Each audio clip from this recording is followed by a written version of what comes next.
mga Lods! Tara, samahan niyo ako magluto ng adobong pusit. Sigurado ko, paborito niyo rin to. Ito yung mga ingredients na kailangan natin.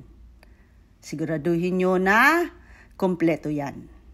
Paminta, toyo, suka, kamatis, bawang, sibuyas, luya at tanglad. Ayan, syempre yung squid, mawawala ba yan? Adobong pusit nga. Iinit na natin yung kawali. Pag mainit na, lagyan na natin siya ng mantika. Siguraduhin yung mainit na yung kawali para hindi masyadong mag-overheat ang mantika. Unahin natin ang tanglad. Ang tanglad, pang pabango yan. Sa lahat ng niluluto ko, basta may mga karne, nilalagyan ko talaga ng tanglad. Kasi lalo na kung may tanim kayong tanglad, lagyan nyo ang mga niluluto nyo. Tapos isusunod na natin ang luya. Yan. So yan ang inuuna ko pag may luya ang iluluto ko. Tapos ang bawang. Ipiprito natin yung bawang. Siguraduhin mong mag-golden brown ang bawang para sana naaamoy nyo kung ano yung naaamoy ko dito sa kusina ko. Grabe. Napakabango ng lahat ng yan.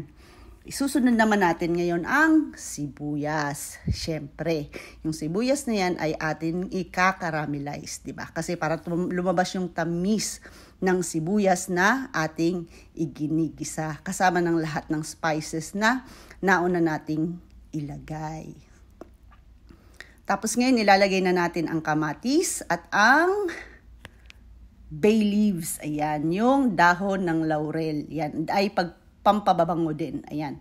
Pangdagdag bango dun sa ating niluluto. Ayan. Nakita nyo ba yung mga luto ko? Hindi po ako gumagamit ng magic sarap. All spices ang nilalagay ko dyan para mas sumarap nang hindi kailangang minamagic. Kasi sabi ng nanay ko, kapag ang pagkain ay napasarap mo nang hindi nilalagyan ng magic, ay magaling ka talagang magluto. Tapos isusunod na natin ang pusit. Ayan. So, hindi ko na hiniwa ang pusit kasi gusto ko yung buo. Yung pusit kasi maliliit lang naman yan. So hopefully, merong egg sa loob niyan. Ayan. Tapos hahaluin natin yan. Hahaluin natin yan para mag-incorporate yung lahat ng spices na iginisa natin mga Lods. Tsaka natin siya lalagyan ng toyo. Ayan. So, tapos ayan, tatakpan na natin. Pag kumulo na yan, hahaluin uli natin yan mga Lods.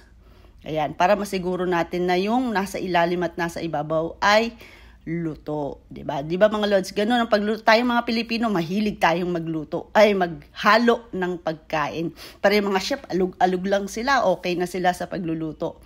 Tapos, ilalagay na natin ang suka. Kahit anong klaseng suka, pwedeng gamitin mga Lods.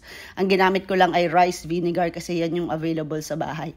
Huwag niyong tatakpan mga Lods or hahaluin para hindi mahilaw ang suka. Optional to mga Lods kung gusto niyong lagyan ng dark soy sauce or oyster sauce. Tapos isusunod na natin ang paminta. Ayan, ito ang aking secret ingredients, ang liver spread. Ayan, 1-2 kutsara lang ng liver spread. Okay na yan mga Lods. So yan ang magpapalinamnam lalo. Ayan, luto ng ating adobong pusit. So ihahain ko na yan dahil gutom na kami. Ayan, sana gawin nyo rin to mga Lods. Bye-bye! Thank you for watching. Don't forget to like, share this video, and comment your suggestions.